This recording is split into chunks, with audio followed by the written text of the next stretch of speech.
नमस्कार दोस्तों, स्वागत है आपका हमारे YouTube चैनल उत्तराखंड ज्ञान यात्रा में। दोस्तों, आज हम बात करने वाले हैं उत्तराखंड के 4 धामों में से एक प्रसिद्ध मंदिर केदारनाथ मंदिर के बारे में। तो चलिए प्रारंभ करते हैं।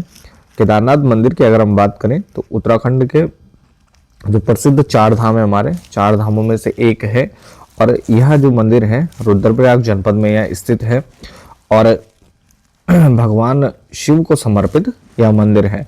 और साथ ही अगर हम प्राचीन ग्रंथों की बात करें तो महाभारत के वन पर्व में केदारनाथ को भृगतुंग कहकर यहाँ पर संबोधित किया गया है। यह जो मंदिर है हमारा 12 ज्योतिर्लिंगों में से एक है। जो समस्त भारत में 12 ज्योतिर्लिंग है तो यहाँ पर 12 ज्योतिर्लिंगों में से एक है और यहाँ पर भगवान शिव के जो नंदी रूप में यहाँ पर जो पिछला भाग है तो उसकी पूजा यहाँ पर की जाती है और शिव को समर्पित यह मंदिर है।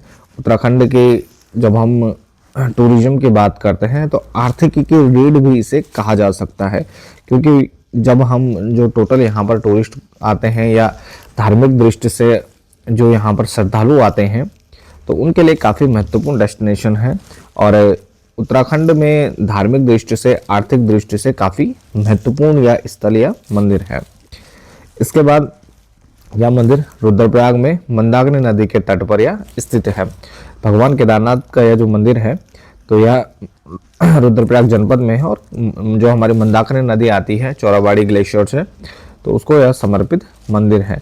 और माना जाता है कि जो केदारनाथ मंदिर है तो इसका जो जीर्णोद्धार का जो श्रेय जाता है प्रारंभ में तो यह आदि गुरु शंकराचार्य को जाता है, जो कि यहाँ पर कार्तिकेयपुर जो जब हमारा राजवंश हम उत्तराखंड का इतिहास पढ़ते हैं उसमें जब हम कार्तिकेयपुर राजवंश पढ़ते हैं तो उसमें उनके समय में यहाँ पे कार्तिकेयपुर राजवंश के समय में यहाँ पे आदि गुरु शंकराचार्य आते हैं, जिसमें वह यह जो हमारा केदारनाथ मंदिर है तो इसका जीर्णोद्धार भी करवाते हैं।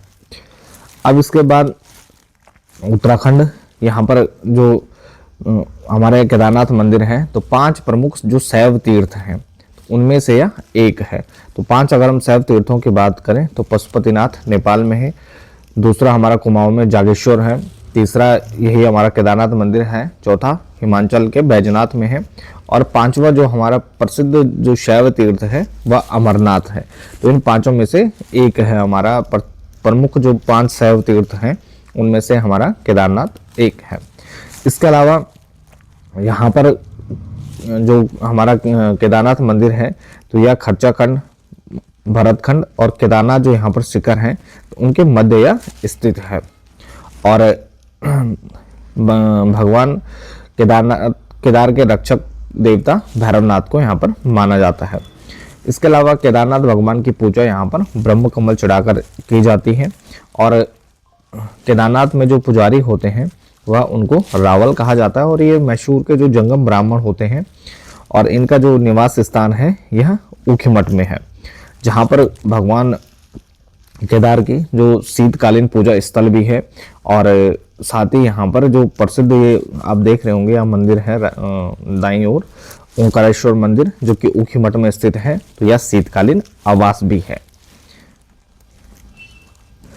इसके बाद 18वीं शताब्दी में रानी अहिल्याबाई होलकर के द्वारा यहाँ पर जो केदारनाथ हमारा जब जैसे 2013 में हम देखते हैं एक वृहद आपदा आती है और मंदिर के अलावा जो अन्य जो भाग हैं वो पूरी तरह से क्षतिग्रस्त हो जाते हैं। बहुत बड़े स्तर पर यहाँ पर जो भी डेवलपमेंट हुआ था वो सारा यहाँ पर बह जाता है, काफ़ी नुकसान होता है, काफ़ी श्रद्धालु यहाँ पर कालकलवित हो जाते हैं। तो उसके इसी क्रम में हम देखते हैं 18वीं शताब्दी में रानी अहिल्याबाई होलकर के द्वारा केदारनाथ मंदिर का पुनर्निर्माण करवाया जाता है और साथ ही अगर हम केदारनाथ मंदिर समिति की बात करें तो इसका जो मुख्यालय है वह भी हमारे ऊखीमठ में है।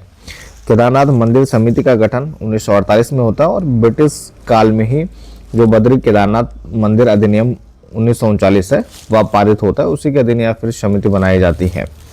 इसके बाद मंदिर की अगर हम कुछ प्रमुख विशेषताओं की बात करें तो मंदिर की जो प्रमुख विशेषताएं हैं जिसमें यह मंदिर हमारा कत्यूरी निर्माण शैली में बना है, कई बार एग्जाम में पूछा जाता है और इसमें भूरे रंग के पत्थर का प्रयोग हमें देखने को मिलता है।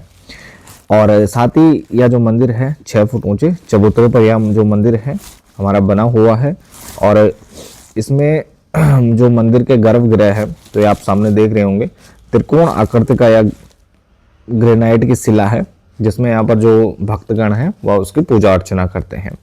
और साथ ही केदारनाथ में भगवान शिव की जो 5 मुख वाली प्रतिमा है, और प्रांगण में यहाँ पर नंदी बैल भगवान के शिव के वाहन के रूप में यहाँ पर विराजमान देखने को मिलते हैं। तो यहाँ पर ये कुछ जो आप फोटो देख रहे होंगे, चित्र देख रहे होंगे, तो इस प्रकार से यहाँ पर ये नंदी यहाँ पर विराजमान है। इसके अलावा केदारनाथ मंदिर के कपाट खोलने की जो तिथि है, तो वह महाशिवरात्रि पर्व पर घोषित की जाती है। तो महाशिवरात्रि पर्व पर केदारनाथ के कपाट कब खोलेंगे, तो तिथियां घोषित होती हैं। और साथ ही भैया दूज के दिन यहाँ पर कपाट बंद होने की परंपरा है, जो कि लगभग अक्टूबर या नवंबर महीने के माह में कपाट पूरी तरह बंद हो जाते हैं। उसके बाद यहाँ पर जो डोली है वह शीतकालीन आवास ओंकारेश्वर यानी ऊखीमठ के लिए यहाँ पर प्रस्थान करती है। और साथ ही केदारनाथ में अन्नकूट उत्सव या भतूज उत्सव भी मनाया जाता है।